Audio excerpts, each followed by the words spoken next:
You guys, we're in the presence of an OG in the digital marketing or just in the online space of closing deals. My good friend Temple over here has closed. I mean, when I think of sales closing online, like Temple, you're the first name that pops up. You've been That's true. able to been able to do some amazing things in the space. So happy to have you on here, my man. Would you mind like sharing with everyone that doesn't know who you are, kind of like a little bit about your story and kind of how where you got to the point where you're at now, which, and correct me if I'm wrong, over a million closed in the last 90 days? 1.5 million collected in the last 90 days. Yeah. Wow. I'm also on a super high ticket offer, so full transparency, it makes it a lot easier. But yeah, I appreciate you having me, man. I'm super stoked to be here. I respect you a lot, man. I've always appreciated you from the moment we met. You're super kind and humble and super knowledgeable. So it's really cool to be here with all your people. But yeah, a little background on me. I've been in this game for, I want to say 4 years, maybe pushing 5. So not the longest, but also, enough to get my feet wet. So essentially, like, super long story condensed shortly. Lived in a mobile home. I wasn't doing really well for myself. I dropped out of high school. I didn't have a lot going on. So I didn't know what to do. My girlfriend like cheated on me at the time. I had no friends. I was pretty lonely. And I was like, what do? I didn't know about online entrepreneurship. So I Googled like ways to make money online, and programming kept popping up. So I taught myself how to code in this trailer. And then my first sales experience is I had no money. I had no resources, no connections. So I'd cold call companies across the United States and convince them to fly out an 18-year-old that had no college degree, no high school degree, and give him like a 6-figure salary to do programming. That took like a year, but that was like my first introduction to sales. I got into that. And then I was like, super long story short, like blood, sweat, and tears. I got it. And then I realized it's not what I wanted. I was super depressed just being in an office. So I was like, well, what is my next step? So I went back to my good friend Google and said, what can I do online? And at the time, drop shipping, affiliate marketing, social media marketing agency, those things were like hot and popping up for the first time. So I chose social media marketing agency. Well, I tried the other stuff, but I failed immensely. Did the social media marketing agency. I would like cold call on, my lunch breaks and all that. And I just couldn't get traction. It's really hard to get traction. Can relate. It's hard to get traction when, you're at an office. So I was like, well, I took a really big leap in my life and dropped out of high school and I made it work and I have a 6-figure salary. Let me just like drop out and take another risk. And I know it sounds a little bit crazy what I'm about to say, because like I was making good money, but I was literally throwing everything towards mentorship. So like I would have my check come in and I would deplete it all except for food and rent straight towards courses and mentorship. And I was just buying that left and right. So I had no money saved or no cushion. And I essentially was like, fuck it, this is not working out. I need to take another risk. And I was having issues with my boss at the time, who's just like, I couldn't stand that person, but they called me into their office and wanted to like shit on me, the usual employee stuff. And I pretty much just like said, fuck you to their face. And I was like, I'm out. And so I left, and I was really the first. And I was like, I got 30 days to cold call a client and close them and make rent money. And I never closed a client yet on my agency. So I did that. Literally 28 days in, I landed my first client like right before rent hit. Did that for a while, got kind of successful at it. I met a guy named Rob Quinn, who I have also a lot of respect for. We partnered up on like a high ticket coaching program, teaching sales. And essentially I did that for a while. I got burnt out and I felt like I hadn't reached my full capacity yet. And I have like a pet peeve for a lot of coaches out here that like don't really do what they say, or they're not the masters of the craft. Like they just got good at it and they start teaching it. And I didn't want to be one of those people. So I ended up exiting from that. And I had a couple months saved, but me being super dumb and foolish, not learning how to save money, all my money I was making with Rob's program, I was again spending on mentorship, but also like spending on lifestyle. Like I got the most expensive apartment. Like my next door neighbors are literally Kansas City Chief players. I was just like, I was coming out and just not being careful with it. So I had no money saved except for like 2 months worth of expenses. This apartment is super expensive. And I was like, fuck it. I've already took 2 risks in my life. Let me go 3 for 3 and try to sink another one. So I completely left Rob. I didn't plan on saving anything. And at the time I met a guy named Joel Kaplan, And I said, hey, he had like an offer. I joined. It was like 4K at the time. I think Justin, you were in there too. There was Yep. like no clients in there. And I was like, dude, let me sell this for 10K. Just like put leads and like I'll figure it out. And that was my first experience at high ticket. And then yeah, like I sold a couple million for him, and then the rest is history. Wow. That is one hell of a story, my man. And I really truly appreciate and like can respect that, is like just putting yourself out there and making it so you have no other option other than to succeed. Because I know, and a lot of other people that are watching this right now kind of are in that situation right now where it's like they have to make this work. And for you, like to go all in, because I did the same thing. Like, I think when you, Napoleon Hill talks about in his book, Think and Grow Rich, like make it so you have no other option, just to burn the ships and go all in. That's when you see the most amazing things happen. So would you mind like sharing a little bit more about like your mentality, your mindset when you kind of was like, all right, I have to make this work or else I'm just not going to eat? Yeah, it's funny because I was literally talking with a guy named Iman Gaji the other day about this, and I was like asking him if he thinks entrepreneurs are like born or if they're like made through environment. And my theory of like talking to him, talking to some other people is they're made. And essentially, I think all like very strong mentalities when you look at people like, I mean, I'm not the biggest fan of a sales style like Grant Cardone, or you could say Jordan Belfort, just like anyone else you respect that just has like kind of like a bulldog, go get it mentality. They've gone through like pain and suffering. And I think like looking back, because I was thinking about this the other day, um, if like I never at 18, like, got cheated on, lost all my friends, was living in a trailer, I'd probably just like go like the normal route most people do, go college and like just live a normal lifestyle. But I found that like in my weakness, I find strength, and in my despair, I find hope. And essentially, like, let me try to find the best way to phrase this. I got to the point where like I was so far down low that I was like, I can't really lose much more. So I think that's where my mindset was born from, just being honest. It wasn't like reading a book. It wasn't, um, paying some mentor that taught me some things. Of course, all those things help. It was just losing it all and then realizing that like I got nothing else to lose. Like, why not just give it a fucking shot? And I'm a really big fan of law of attraction too. Like I literally have a tattoo, like the universe is conspired into your thoughts. And whether like you're an atheist or you're super spiritual and religious, law of attraction makes complete sense. Because if you're spiritual, then yeah, you can, believe that whatever thoughts you put out there manifest and become real. If you're atheist, the way you want to look at it scientifically is if you like say, I'm going to go out and do something, your brain subconsciously is going to start being aware of the paths that's going to get you closer to that goal. And it's going to help you like vision. So for the same thing, like if you say, hey, like red car, all you're going to see is red cars. If you say blue car, all you're seeing is blue cars. So it's the same exact thing. Whatever you put your mind to, your subconscious will start building out paths. I don't know if I answered your question or if I went on a rant on something else, if I'm being honest. No, I mean, I think that's I like that how you kind of expanded that a little bit more, because I'm the same way, man. Like I I think you have to master your mindset before anything. And mastering your mindset also comes to kind of understanding what this world is that we live in. And it's a very spiritual world we live in, especially like I'm a big believer. Like if you want something, there's nothing in the world that can stop you.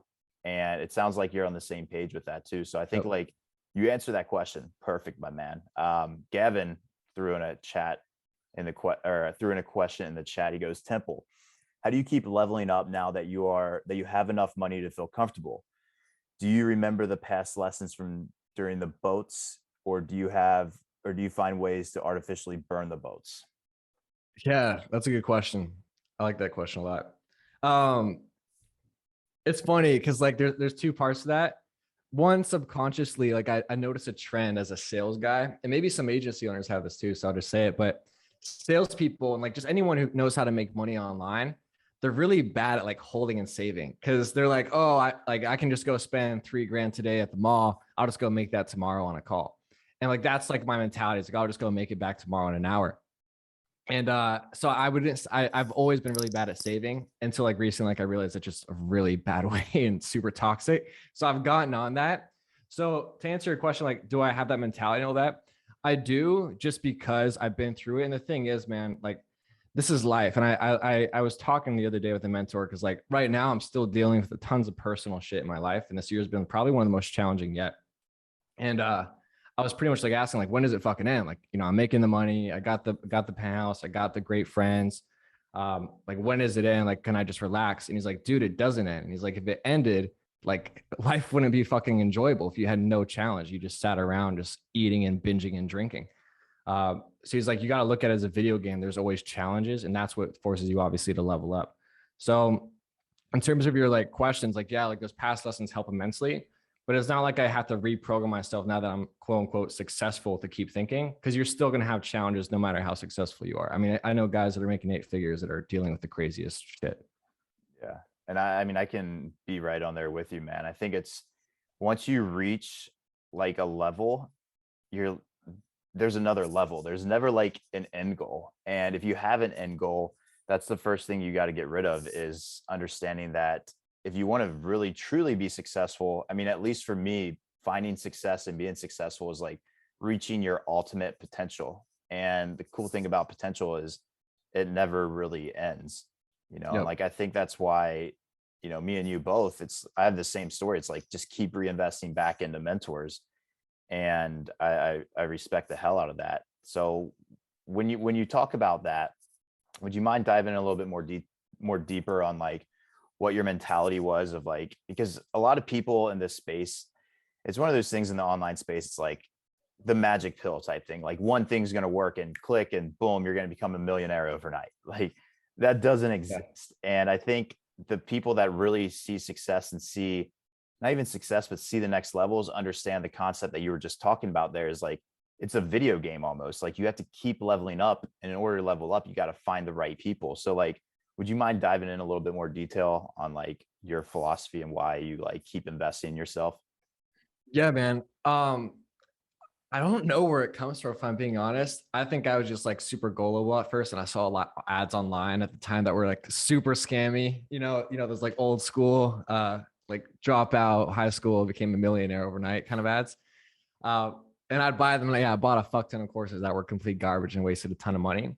But once you buy or pay for a mentor, and it's successful, that's just something that you just know is a feedback loop that's positive, and you're going to keep doing it. So it never really ends. You're just always going to have problems. I think, like, adding on to that question, the only thing I would note is, like, as a reminder, is things are like, yes, there's never an end goal, and it's always a journey, like Justin said. And it's like a beautiful way to like life, because it's true, and that's just the way you need to look at it. But also, you need to not get so caught up in the journey that you don't look at the past and what you've accomplished. Like, literally, uh beginning of this year, I was at like and this is not me trying to be weird or flex. I'm sure a lot of you guys are probably more successful than me. But like, I was just really cool because I was with my friends. We had like this private mansion villa in the jungles in Tulum. And we had a private cenote in our backyard, literally the only ones that had access to it. And we were like jumping in it, like listening to music, just having a great time, laughing and all this shit. And I remembered when I was 18, like super depressed, super down. I watched this YouTube channel called Adam Horowitz, with wolves, and he would like travel the world with his friends, and like they were entrepreneurs and they all made money online. And I was like, dude, I want that lifestyle. Like, I want all my friends to be entrepreneurs. We all make money online. We all go to like exotic places. And I completely forgot about it because, like, once you have it, you hit the next goal, and then you focus on the future. And it hit me like at that moment. It was like, oh shit, like I have everything I originally wanted when I was 18. And I forgot about that because now I'm so focused on the next goal. So now I'm not enjoying it. And then I'm always in this endless loop of feeling like, oh, I don't have it. I don't have enough. I'm not successful. I didn't create it. But I think that's like important to recognize the journey, but it's also important to recognize the accomplishments you have made, and be proud of that.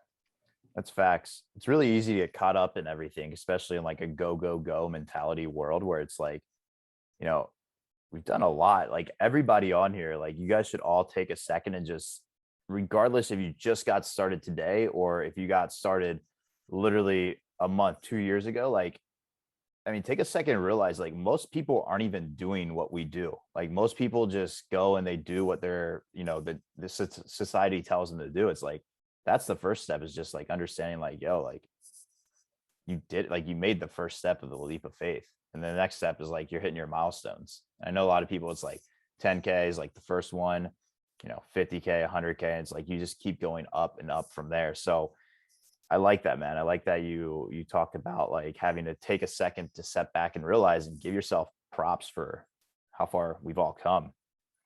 1,000%. Yeah. So Jordan says, I've just realized the same exact thing. My goal that I set years ago were met and I didn't even realize it. Yeah, that's why I think it's super important to journal, because we forget that shit. And then you can read back the journals. And I've been doing that recently. I'm like, oh shit. Like I remember I was like feeling this way at this time. And then I wanted to feel this way. And now I do. But I wasn't even happy about it because I forgot about it. Yeah. Isn't that crazy, man? Like Yeah. I went through my journal, and that's another thing. Everybody should have a journal, like, diary, journal, whatever you want to call it. Like I think it's one of those things where you can go back there and like just read it and you're like, holy shit, like that's what I was doing a year ago. That's what I was saying. And like all the problems you're facing right now, like a year from now, you're gonna like literally look back and laugh at. Yeah. 1,000%. Cool. Bradley goes, you were known for having a low-key selling style and seven-figure agency versus other sales team members. How did you leverage that as a strength, which isn't always thought of as a strong sales skill? It's a good question. Yeah. You did a research on me, Bradley. Yeah, I just remember like going through all those sales trainings, because at the time, like we didn't have like good sales trainings when I was going through it. Like now there's a great bunch of great names out there, like Eli Wild or Cole Gordon, or, I could probably go down the list. But back then it was like Grant Cardone, Jordan Belfort, like the guys that were just known for being obnoxiously salesy. And I did that style like first starting off when I did my agency. And then I just felt super shitty with it. Because the thing is, when it comes to sales, uh, there's two things you got to be in alignment with. One is you got to be in alignment with what you sell. You got to believe in it and believe it helps. But all of you know that. But two, you got to be in alignment with the way you sell. And that's just as powerful, if not as more powerful than the first one. So I realized I just was not in alignment with that style of selling. And I just wanted to be myself and just be normal and just talk to them like a person on the call. And I know it's like not the best answer, but it's just kind of how it came about. And then I realized like, oh, I don't need all these pushy sales tactics. And actually, when I don't use them, they trust me more because they look at me as a friend opposed to a sales guy. And then I can influence them even more now, because now the trust in their guard is down. I think that's a really important thing that you talked about, is having a different style of being able to influence on sales calls. And I kind of want to jump into a little bit more sales on here, because I Yeah. know when it comes to sales and like closing, like, you've accomplished more than most have. And what's like, when it comes to sales, what's like the first thing that you think someone kind of needs to master? Like, what's that first step of sales that they need to get pushed in the right direction?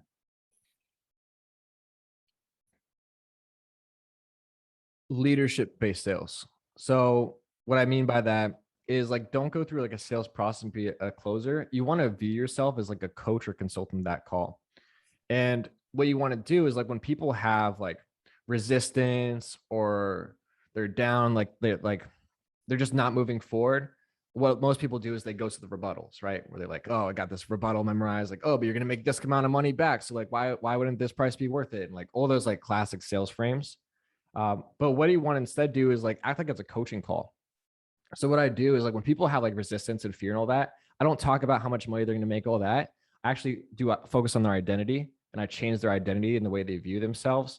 I tell stories. I I use all these frames that coaches use when you pay for a coaching call on the sales call, and that works incredibly well, because two, they've never had a salesperson do that, and three, you're actually adjusting the root problem. And even if they don't move forward with you, at least now they're going to hop off the call like 10% better. So on a high level, like meta level, that's what you need to focus on, is being an actual coach and coaching people through things. And again, like focus in mind, I am more on high ticket now, which is a bit different of a sale than social media marketing agencies. I do want to preface that. That said, no matter what, the tactical thing you need to focus on is discovery. Most people want to focus on objection handling and like get that down. Like, how do I handle? I need to think about it. How to handle this? That's not your problem. Your problem is you just don't have a discovery process and a pitch that eliminates the objections beforehand. So like the way you want to look at it is it's like Scooby-Doo, like where you're going down that hallway and they have all the fucking doors on the left and right. You want to check every single door why you're going through that hallway, or at the end of the hallway, you're gonna have a monster bite you in the ass. And it's the same thing with sales call. You want to check off all the objections you can possibly get. So when you get to the end of the call, you don't get to the objection. That is solid. I love the Scooby-Doo analogy too, man. It's like when you're going down there, if you don't ask the right questions on the discovery call, which monster is going to come get you? That's kind of how objections work. Yeah.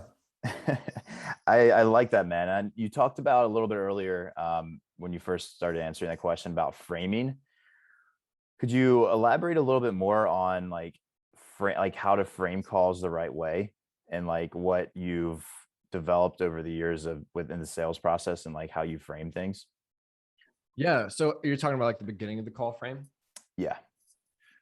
So it depends. So this is another thing I really can't stand about sales gurus or teachers nowadays, is they teach you like one thing and they act like that's the fucking end all be all for every type of prospect, avatar, and everything. But it's not. Sales is completely contextual to the person you're talking to, the type of personality they are, the avatar they are, the offer you're selling in, all that.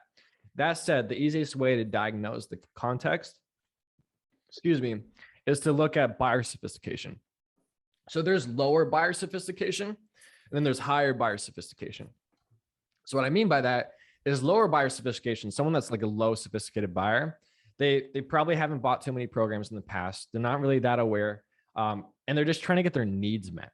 Like they're in pain, they're running from something, they're struggling, whatever that may be. A sophisticated buyer, and they're typically unsuccessful. A sophisticated buyer is someone that's successful. They've already, gone through their pain, gone through all that. They have their needs met. And now it's more about like, just gold and greed and adding on top of it. So in addition, they've been on lots of sales calls probably. So they're going to be more adjacent to the type of stuff you're going to do.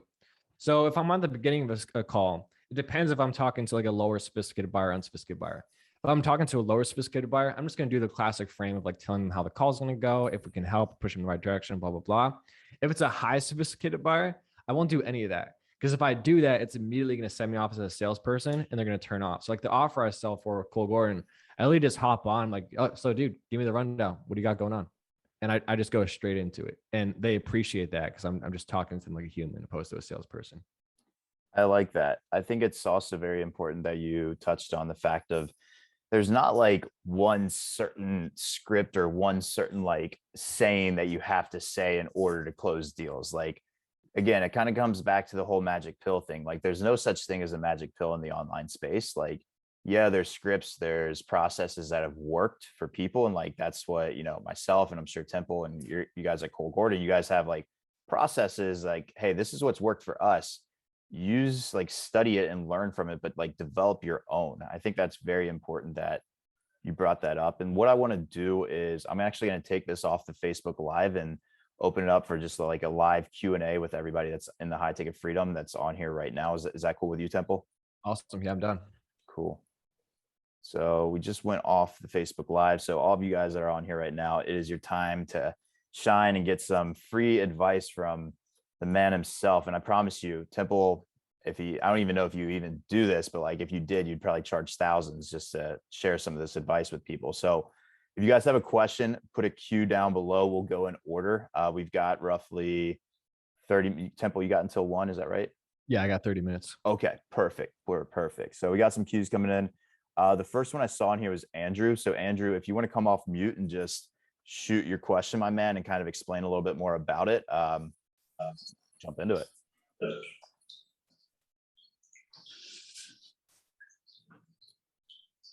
Hello, can you hear me? Loud and clear. Awesome, man. Yeah, I just had a quick one. I think a lot of the time, even if people are kind of sold on, you, and I think that's a big part of it too, and your offer. Kind of a classic one I've been getting a lot lately is the whole, everything sounds great, I'm happy to move forward, but why don't you let me speak to one of your customers, see what they have to say about you and your company.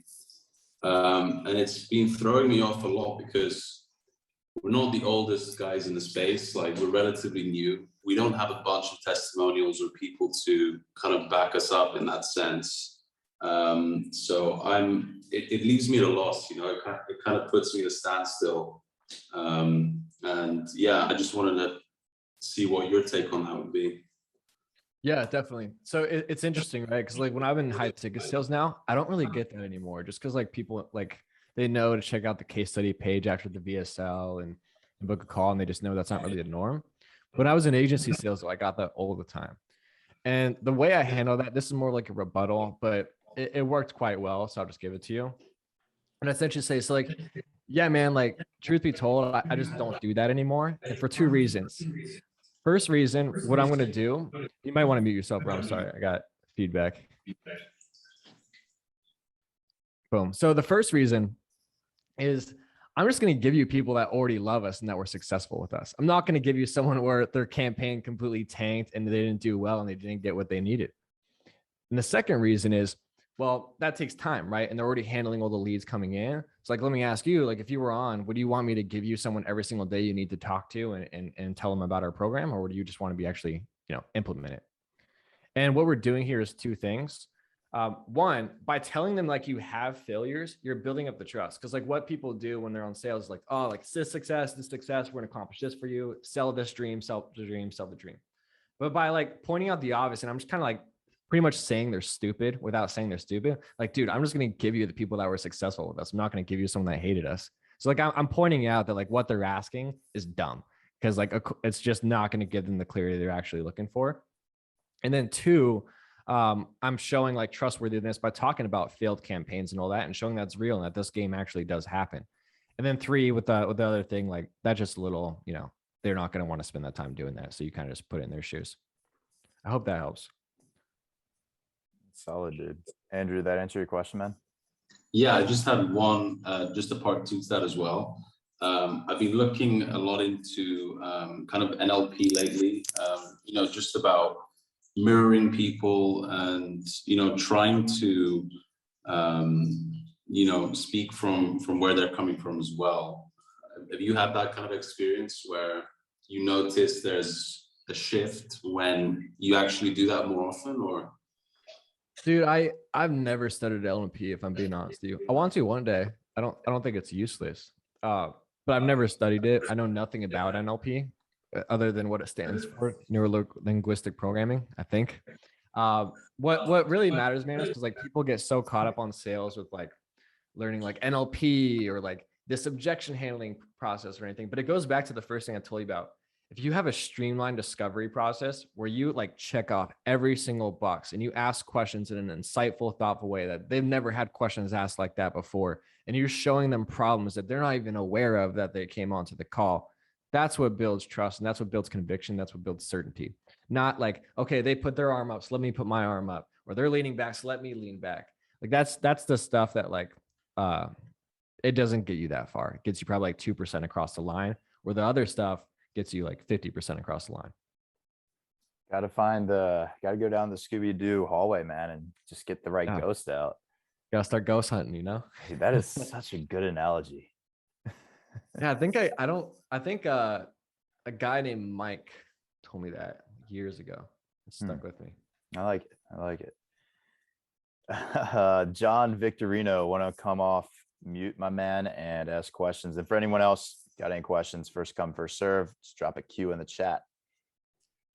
Yeah, my question pretty much builds on what Andrew kind of ended his questions with. I'm always working on, asking better questions during those discovery calls, just to build the rapport that way. My question is, do you usually have like a list of questions that, when you're going into a call or discovery call, sales call, that you find that helps open people up? Because I've literally had people, like when I set a discovery call, I've had people during cold outreach hang up on me because I feel like I've just asked too many questions. So and I don't know if I'm towing that line or not.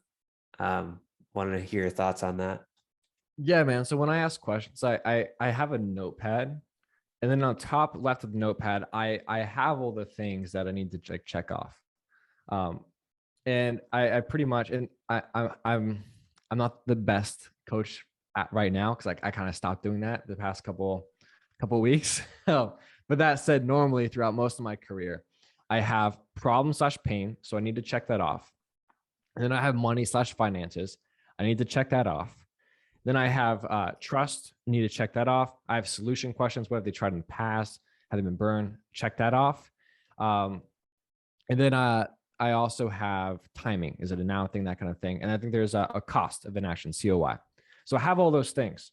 And then what I do is I make sure that as I'm going through the call, because the problem is, man, is like most people, they like give you, and this is not bad. Like I want to preface this, like some, like, especially, I don't know the advanced skill level of everyone on this call, but if you're like starting out, like you definitely need a script and you need to memorize that, like without a doubt.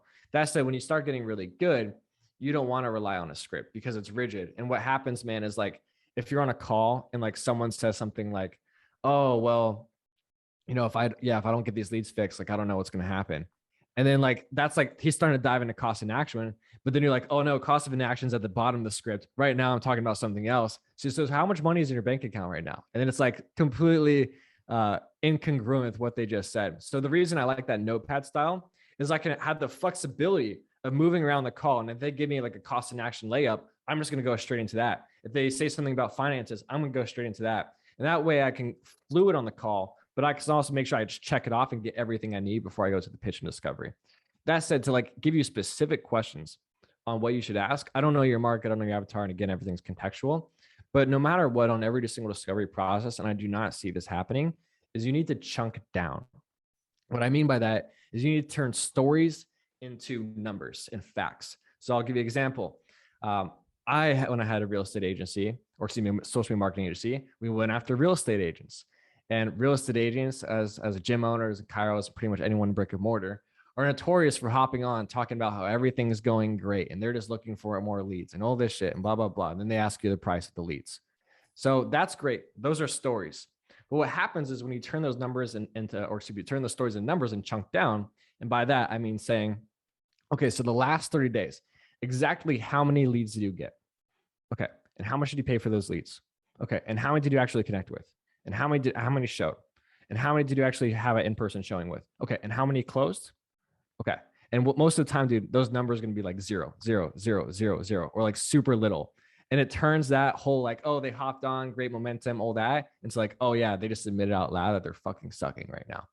And that is what you want to add to every single discovery process, is chunking down and turning and getting the numbers.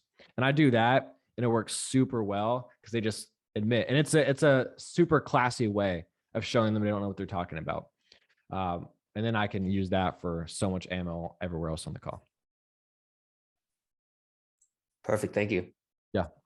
Dude, chunking down is huge, especially because you said it yourself, man. So many business owners, they don't even mean to lie. I mean, people in general, like, they lie to themselves. And I think, as you were saying, one of the bigger things that you need to get to on discovery calls is like kind of being a detective, like figuring out what the real shit is. And exactly what Temple said, if you can chunk down and even ask smart questions so that they end up like saying two different things, and then they start like questioning themselves, like really understanding what it is. Like if you can chunk down and get the actual reliable information, you'll see it'll be a lot easier to like transition that close.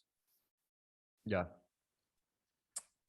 Bradley, you want to come off mute, my man? Yeah, so question for you, Temple. I'll just phrase this and then you can say yes or no, and then I'll go into the longer question. Did you have to train salespeople when you're at 7FA or elsewhere? Not in 7FA per se. I mean, I have trained people in 7FA, but not when I was on it. But yeah, I've trained a lot of other people through. So I guess my question is twofold. But the first one is, when you first started, we're looking at bringing on a salesperson. When you first started, were you 100% commission, or how was that set up when you went into the space of selling, not for yourself? Yeah, when you get a salesperson, man, you never want to get someone that's asking for a salary, because if they're asking for a salary, they have no idea what they're doing. Because anyone who knows what they're doing and they're good, they're going to want to be commission only, and they're not going to be capped by a salary, because they're not going to know how much money they're going to make. So you don't want to bring in someone that's asking that 100% commission only. And that said, truth be told, if you're bringing in a salesperson, you need to be bringing in 10 to 15 appointments per week at the minimum, Because the way you want to look at it, man, is like a good salesperson is like the hot girl at the bar. Like they got a lot of options. Everyone wants them. And like, for example, with me, like when I was on Joel's offer, like I literally had like, well, I'm not going to name drop, but I had some names that like you see their ads all the time, like asking me to come on their offer. And even all the guys I know that I'm friends with that are really good at the same thing. Like I get offers every single day where I'm hopping on with Cole's prospects and like, all right, dude, can you just come sell for me? I'll pay you this much, blah, blah, blah. So you need to have 10 to 15 points coming in because otherwise they're not going to be attracted to your offer. They're going to have another offer that's going to have that or more. And they want to make sure they're asking for commission only.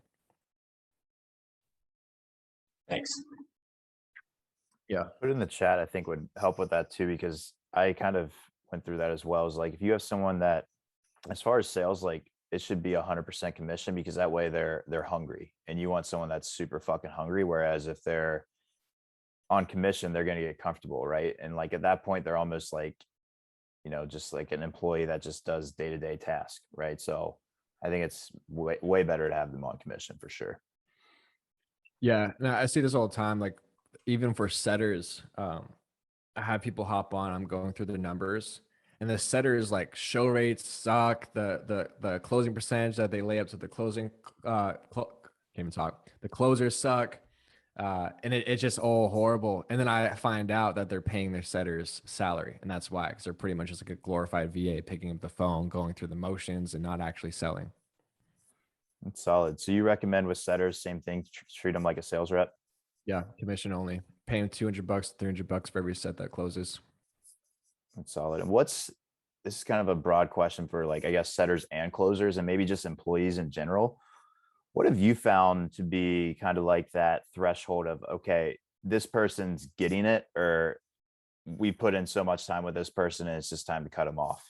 You know what I'm saying? Like, have you found like a specific, because I'm still trying to figure that out as a business owner myself, is like hiring is one of the hardest things to do, the right type of talent.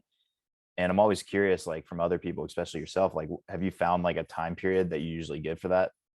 Yeah. Well, a couple of things. So like, you want to first look at it as like hiring, it's a process, not an event. So like a lot of people think they're gonna like hire that first person, that's it. You got to go through people, man. Like even on Cole's offer, like with us, we go through closers before we find one that like, okay, let's keep them on our team. So like people say sales is a numbers game, people say dating is a numbers game. No one says hiring is a numbers game, but the same philosophy. So that said, when you do hire, the two metrics you want to track are quantitative leadership and qualitative leadership and metrics. So quantitative is like all your data and your facts, like, what is our closing percentage? All the numbers that come with sales. You guys already know that. The second thing is qualitative. So that's like their energy. How are they showing up? Are they asking for feedback? Are they asking for help? Are they asking to get their calls broken down? Are they asking you how to handle this thing? Are they trying to master and learn your product?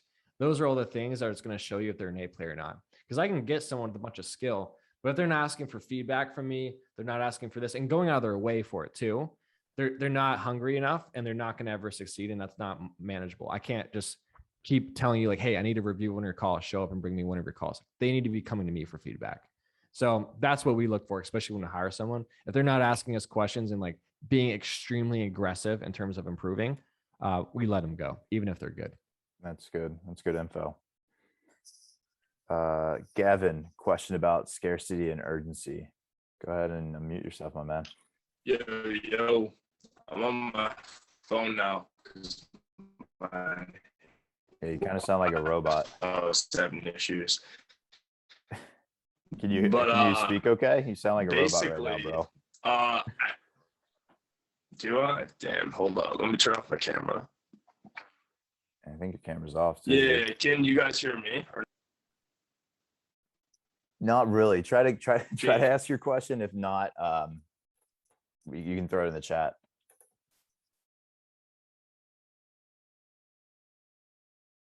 All right, dude. I think your internet's a little shot there, my man. If you wanna, if you wanna drop your question in the chat, we can jump in and on there. But going back on what you were saying, Temple, about, and Gavin, when yours comes in, well, okay, he's gonna throw it in the chat. Going back on when you said like you're looking for, what were those two skill sets like when you're bringing on an employee? You said Yeah, quantitative. So like that's their metrics, like their closing percentage, all of that. And then qualitative, which is their personality, how they're showing up, their energy levels, all of that. Okay, that's good to know. And then as far as like when it comes to actually like closing, let's kind of like jump back to agency deals, because most people in here run an agency.